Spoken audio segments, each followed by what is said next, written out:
Because it felt like, because you and I are old enough and ugly enough that we remember a day when the podcast didn't exist and Benedict or John Paul II was at the helm, and it felt like we were all on a team. Yeah. Right? Yeah. Didn't it? Yeah. I mean, when you read Cardinal McCarrick, a lot of his public writings, a lot of them were toeing the line of JP2ism, right? A lot of it, the communion stuff, the personalism stuff. Not all of it, obviously, not the one, whatever accords or whatever agreement that he signed, Land O'Lakes agreement. But there's a lot of stuff in there that like a lot of people realize, like, oh, this is the new guy. We got to toe the line with the new guy, and we got to present this face. But now it's like, well, we know every minute of every day of what they're doing and thinking, and over at the Pillar, they tracked a cell phone and all the different places that it went that were untoward, and you could find out all this stuff. It's crazy, like the level of connection and access. So, is the point you're making that the internet is largely responsible for the fracturing among? I mean, humans are. Original sin is largely responsible for it, but I mean, just think about the level of access. Like we know, like the Pope tweets. Okay, I mean, probably not him. But also, we know everything that is going on. We have reporters who are doing around-the-clock coverage. Yeah. We have a level of access that we otherwise... part of it, yeah. I mean, like, just think, if you were a German Catholic in the 1500s, I mean, what did you know about the Pope's daily life? Yeah. What statues some group brought that came to pray? Like, you have no idea, and you probably don't care. And you probably didn't even know what your bishop was up to, or the priest in the parish next door. You knew what your priest was doing, but so without giving this much thought, I would say we got three reasons for the Catholic infighting. You're right? so systematic. One, Thomas. Number one. See, I do talk about Thomas. Yeah. Laura, I'm gonna lose my.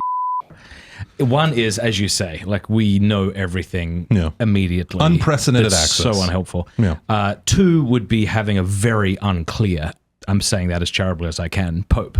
Like very unclear. A lot of us feel like, where's the guidance in these social, moral issues that we don't feel like we have guidance on?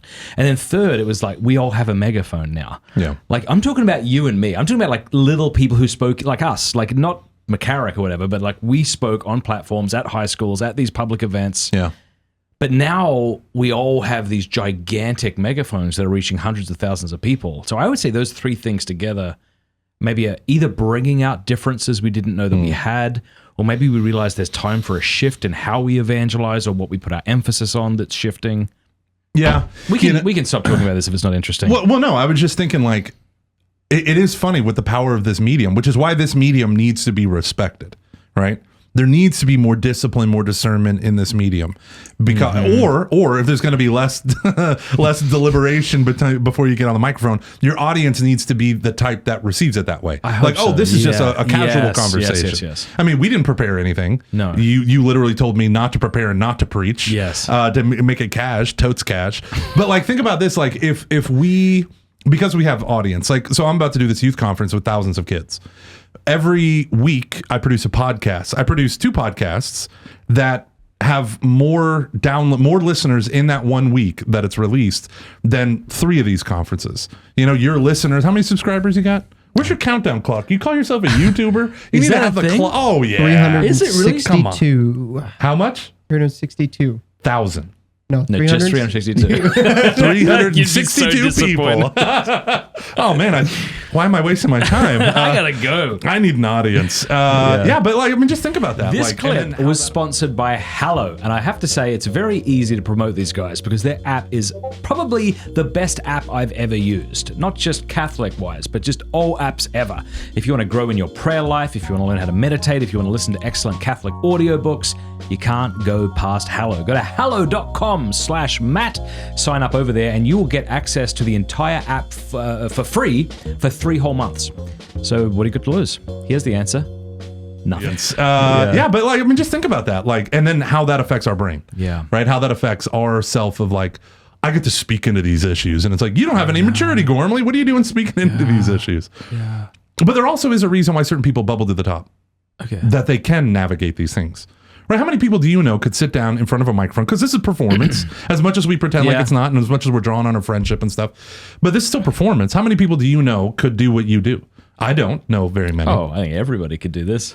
You say that, but to be funny, to keep it on target, I remember the I think early you- days yeah. of the Matt Fradd show where you were like, I kept interrupting. Oh, I felt that was. We can talk about our those moments, like you just mentioned that email you got, you didn't know how Yeah. to handle. We should definitely talk about some of those because Yeah. these are real. They are. And pretending that nothing affects you Yeah. is so unhelpful to everybody else, and Yeah. it's a lie. Yeah. But yeah, when I had Christopher West on my show and I interrupted him, maybe like I'm doing now, I don't know, like every 4 sentences. Yeah.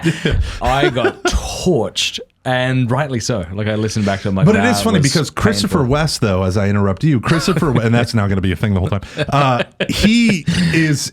You had called me beforehand, and you said, "What do I need to know? I'm going to interview Christopher West. What do I need to know?" And I was like, "He'll get into his mode where he just goes into full lecture. Yeah. So you need to make sure you're interrupting him."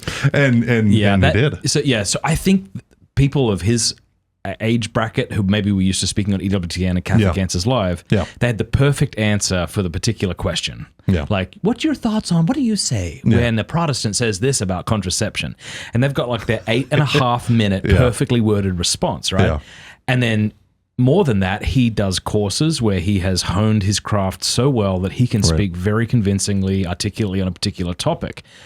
But I think what this has allowed us, this format has allowed us, is just to talk casually. Yeah. But I don't think a lot of people were ready for that, including Christopher, I think, at the time. Yeah. Which is why I, in fairness to me, that is what I was trying to do. I was trying to break him out of these excellent points he had to just chat. Come on, man. But instead, just be Chris. But I should have just said that instead of trying to derail it in the moment. So. Well, it's so hard because, here's the other thing that just happened to me this morning.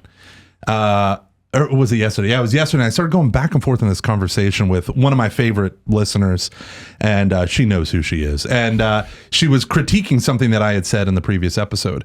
And one of the things that really sucks about casual conversations is you say the thing you're thinking of, but you're not thinking a complete thought, right? So there's 1,000 things I wish I would have said, and I'm sure, like you've talked about that in your follow up to the Ben Shapiro episode where you didn't look at him on a screen, but like there, right? You run through the things like and then or you don't even think about it. You're like, that was great. I said my truth. I said some controversial thing. I put it out there. I felt like I defended it, and someone's like, but you left out all of this stuff, and now I hate everything about you. And that's not what this person said, but they were like, so there's like a Discord server post, and I'm like, I just like you say incomplete thoughts, right? And it's not that there's no, because this person I'm talking about is awesome, but for a lot of people, like a lot of the angry emails is, well, actually, and you're like, okay, there's no grace given, there's no quarter given, it's all slaughter all the time. Hey, thank you so much for watching. Before you go, do us a favor, leave a comment, let us know what you thought of the video, like, and subscribe.